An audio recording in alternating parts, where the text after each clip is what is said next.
ఇప్పటి వరకు నీ జీవితంలో విషాదకరమైన సంఘటనలు ఎన్నో జరిగిపోయాయి. వాటన్నిటి గురించి పూర్తిగా వదిలిపెట్టు. నీవు నేర్చుకున్న గుణపాఠాలతో, జీవితం పట్ల అవగాహనతో తగిన జాగ్రత్తలు తీసుకుంటూ ముందుకు నడువు. అందరి గురించి ఆలోచించడం మానేసి నీ గురించి మాత్రమే నీవు ఆలోచించు.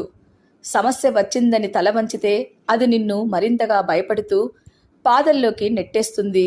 అదే సమస్యను ధైర్యంగా ఎదుర్కొంటే ఆ సమస్య వెనుకడుగు వేస్తుంది, పెన్ను చూపి పారిపోతుంది. నిన్ను నువ్వు సరికొత్తగా మలుచుకోవాలి. నీ విజయ ప్రస్థానం కోసం కొన్ని రోజులు ఎవరి గురించి ఆలోచించకుండా నీ మనసుతో ఒంటరి ప్రయాణం చెయ్యి. నీ గురించి నువ్వు ఎవరికీ వివరించాల్సిన పని లేదు. ఎవరికి సంజాయిషీ ఇచ్చుకోవాల్సిన అవసరం అంతకంటే లేదు. ప్రస్తుతానికి నీవు చేస్తున్న పనిపైన, నీ ఆర్థిక స్థితిగతులపైనే దృష్టిని పెట్టు. ఎవరైతే నీ దగ్గర ధనం చూసి స్నేహం చేస్తారో